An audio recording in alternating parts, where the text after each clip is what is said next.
សួស្តីបងប្អូនថ្ងៃនេះខ្ញុំចេញពីកោះនរាទៅ Walk Street ម្ដងឥឡូវហ្នឹងនៅក្នុងកោះនរានៅឡើយទេប៉ុន្តែតាមផ្លូវនៅក្នុងហ្នឹងស្អាតហើយមានហាងច្រើនហើយយើងជិះតាមផ្លូវមកយើងមើលឃើញផ្កាភ្លើងស្អាតហើយមកឆ្លងស្ពានកោះនរាហ្នឹងម្ដងទៀតឆ្លងស្ពានហ្នឹងហើយបានយើងទៅ Walk Street នៅមុខវាំង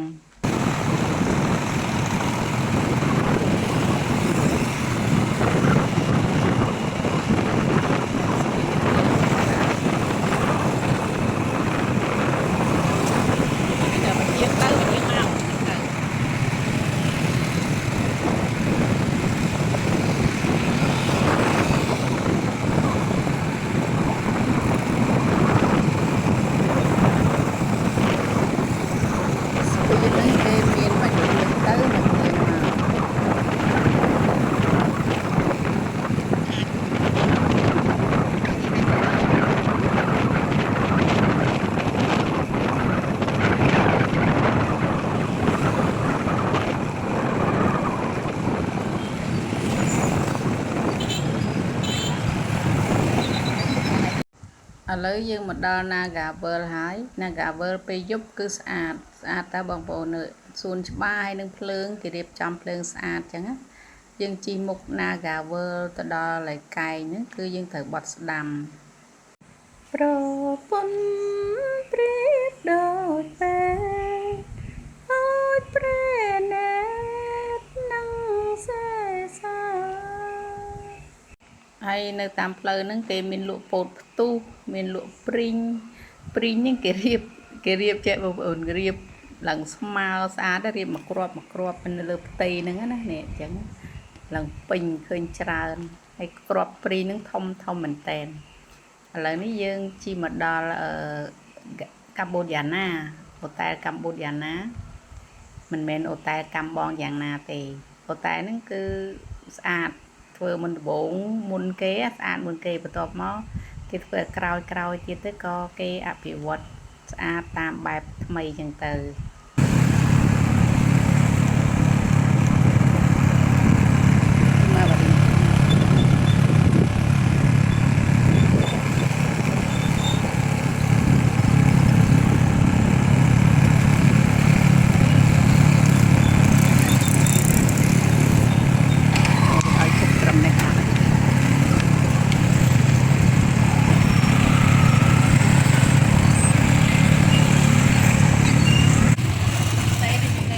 đi lên từ trật lọt tòn sẽ cấp số đủ trong khiចាប់ផ្ដើមផ្ញើម៉ូតូតាំងពីកន្លែងនឹងទៅនេះគឺផ្ញើម៉ូតូនៅខាងមុខសាលសន្និសិទចតុមុខម៉ូតូច្រើនគឺរាល់សប្ដាហ៍មានម៉ូតូច្រើនចឹងរហូតហើយផ្ញើម៉ូតូជាមួយ2000ហើយយើងផ្ញើម៉ូតូឲ្យបានដើរទៅដល់យើងអាចចូលផ្ញើខាងក្នុងហ្នឹងក៏បានដែរគឺគេផ្ញើពីមុខតាមសំដិតរហូតដល់កន្លែងផ្លាកហ្នឹងក៏គេនៅតែដាក់ផ្ញើដែរពេលយើងដាក់ផ្ញើយើងក៏ដើរតាមទៅផ្លូវថ្មើរជើងចតុមុខ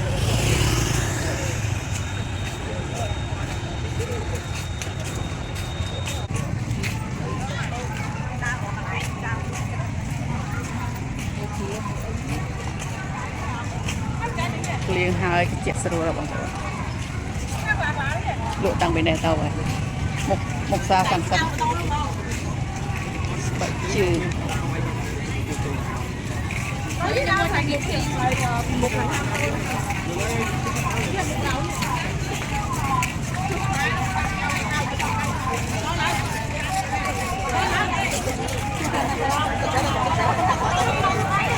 ណាចង់ទិញអាវម៉ូតណាខ្ញុំទិញផ្ញើ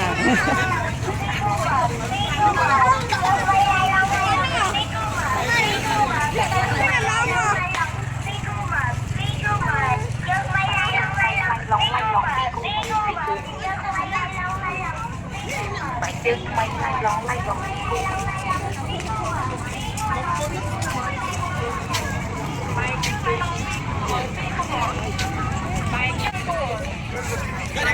Ủa? dạ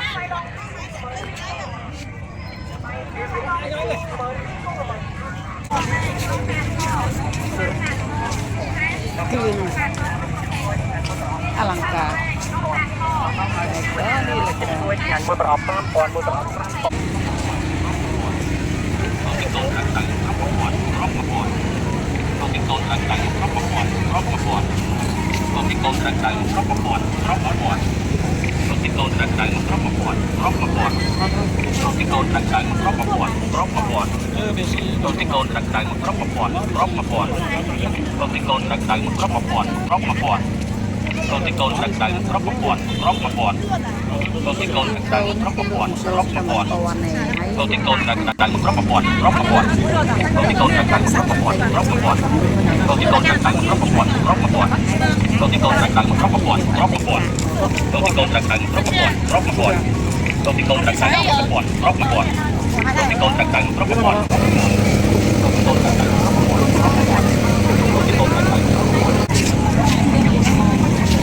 Đồng clip luôn mày. Mày vô mấy cặp con không?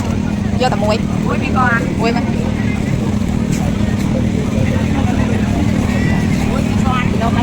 Chà đi, đi. Nó mình cho bẹp con. Vô mấy bẹp con không? Vô muối vậy. Vô muối vậy. Nhà chơi muối vậy.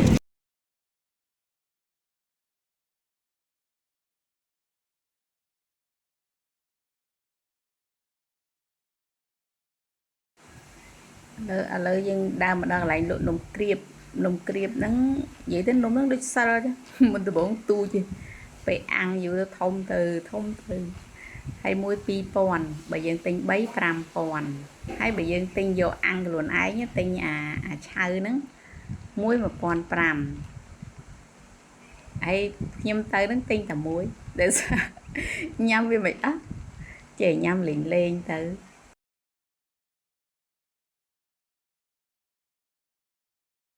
vậy đương ở plieng tới chẹ chẳng á nhưng mình đương trong prap ngày muối khi nhung pe prek nó về riêng plieng stretch chẳng á hay về plieng du ai chẳng về riêng tới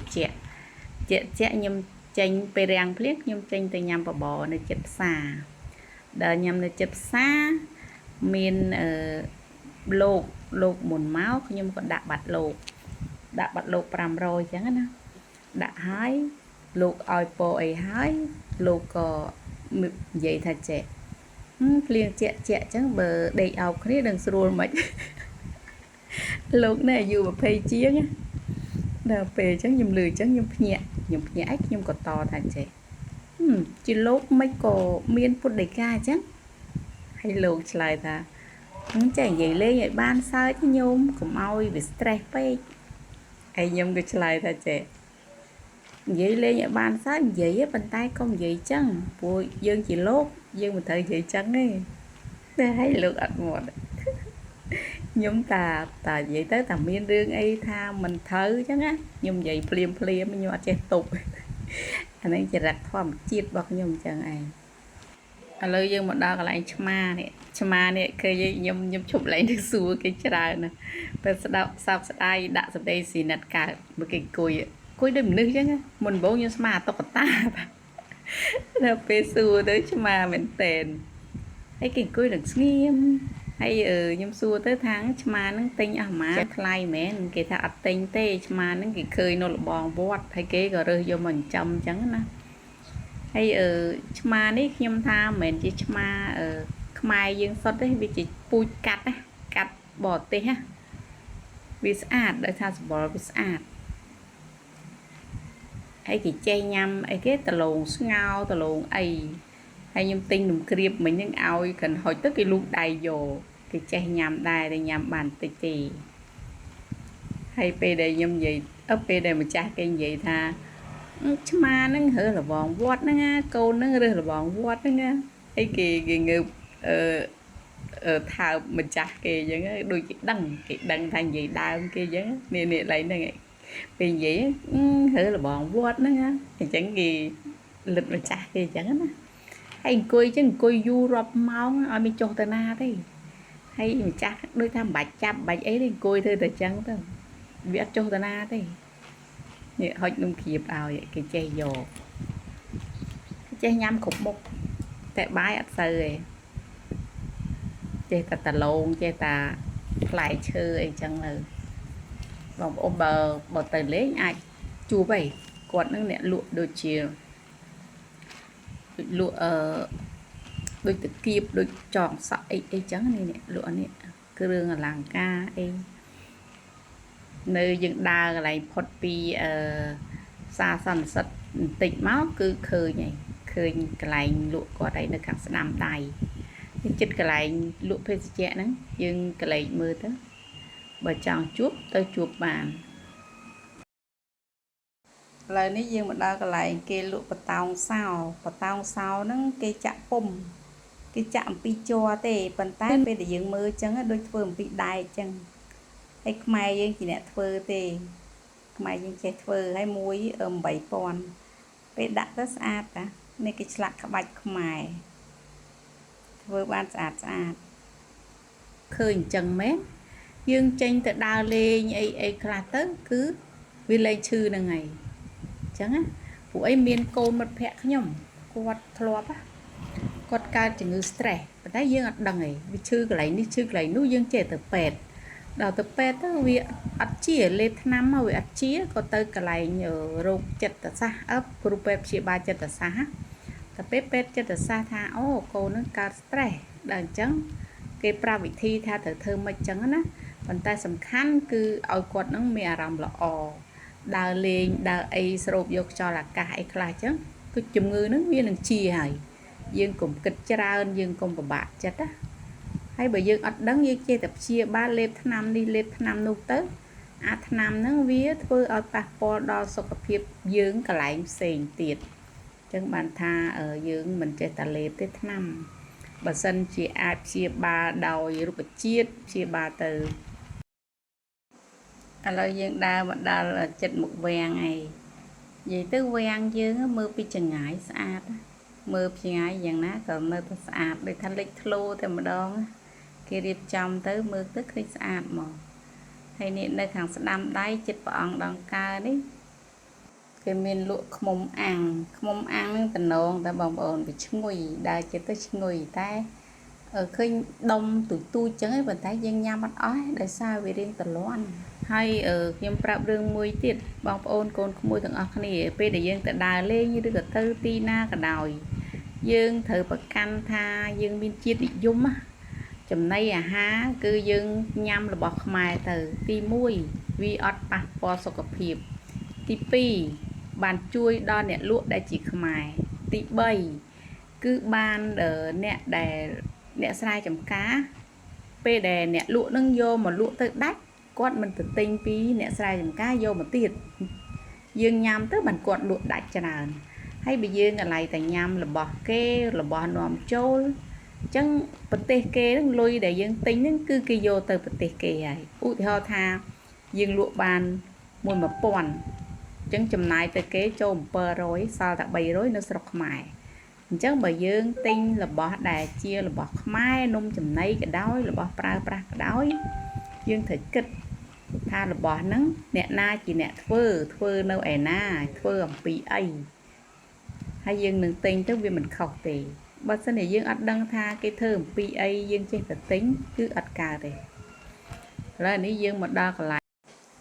ឥឡូវយើងដើរមកមុខទៀតឃើញក្រុមគេមកក្រុមនេះគេអ្នកថតវីដេអូដែរ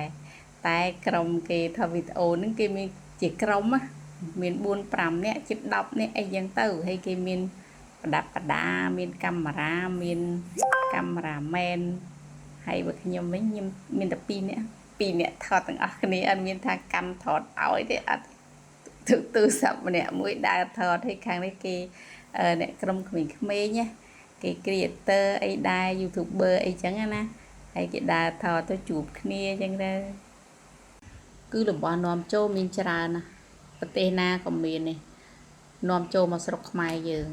អញ្ចឹងបើយើងយកលុយទៅទិញរបស់គេហើយយកមកលក់អញ្ចឹងលុយយើងហ្នឹងគឺទៅប្រទេសគេអស់ហើយពេលដែលយើងលក់ដាច់គឺយើងចំណេញតិចតួចប៉ុណ្ណោះ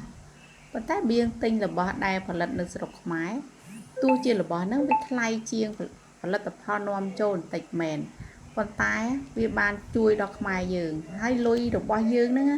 tua chả nành tách chả nành trán cứ lôi nó vì ọt tà nà thế cứ với nơi không sọc dương với nơi vul họ đôi thay dương tinh và cốt bàn lối có vô từ tinh bỏ mai tia tất anh nó vì thay chui bẩm pin đầm rơ ca cái nét từ bình từ một hay lôi dương cứ ọt chầm nái tới cái vật tề tề tại ca na dương mình che chai lối dương che thể chai ấy phải đây phải đa là bo ấy đại tụm nom châu thay dương che thể xạ che thể lụa ti muối lối ban từ vật tề kế ti pi mình đăng thay chầm này hà nắng viết phơm pi ấy là dương mình ban đăng ở tháng này ảnh ấy nung thay cái thơm pi ấy nom châu pi vật tề ná dương ở đây đăng nó khơi đập lại chết thật tình chim xét mình thì tới nhómอายุច្រើនណាស់តែសុខភាពខ្ញុំល្អដោយសារខ្ញុំមិនដែលទិញចំណីអីផ្ដេសផ្ដាស់ទេបើជាពិសេសគឺចំណីអាហារហ្នឹងហើយដែលយើងត្រូវប្រយ័ត្នបំផុតព្រោះអាហ្នឹងវាញ៉ាំចូលក្នុងពោះតែញ៉ាំចូលក្នុងពោះហើយបើថាវាខុសវាមិនអាចដកមកវិញចេញបានទេណាដកចេញមកវិញបានទេណាតែលេបចូលហើយតែចូលទៅរាប់ឆ្នាំក្រោយមកវាទៅជាដុសសាច់នៅពោះវៀនដុសសាច់នៅកាពះអីចឹងទៅហើយវាមិនអាចថាអូអានឹងញ៉ាំអានឹងខុសដកវាចេញបោះចោលអត់បានទេបើស្អីយើងទិញអាវទិញខោពាក់ទៅវាមិនត្រូវវាមិនស្អាតយើងអាចបោះចោលបានក៏ប៉ុន្តែបើចំណីអាហារគឺមិនបានទេយើងដូច្នេះយើងទាំងអស់គ្នាត្រូវរួមទាំងអស់គ្នារួមគិតរួមធ្វើហើយយើងត្រូវដឹងថាអ្វីគួរទិញហើយអ្វីមិនគួរទិញយើងមិនចេះតែទិញទេសម្រាប់ខ្ញុំសូម្បីតែ1000លុយខ្មែរក៏ខ្ញុំមានចំណាយទៅលើជាតិសាសន៍ណាដែរខ្ញុំចំណាយតែលើជាតិសាសន៍ខ្មែររបស់ខ្ញុំតែប៉ុណ្ណោះយើងត្រូវចេះមានជាតិនិយមយើងមើលជនជាតិគេស្មានតែគេអត់ជាតិនិយមហ្មងខ្ញុំមានប្អូនប្រុសខ្ញុំធ្វើការរោងចក្រជាមួយថៅកែចិនធ្វើខាងម៉ាស៊ីនភ្លើងតែពេលថ្ងៃមួយគ្រឿងរបស់ម៉ាស៊ីនភ្លើងហ្នឹងវាខូចត្រូវទៅទិញតែពេលប្អូនខ្ញុំជូនទៅទិញនៅកន្លែងគេលក់គ្រឿងម៉ាស៊ីនហ្នឹងនៅ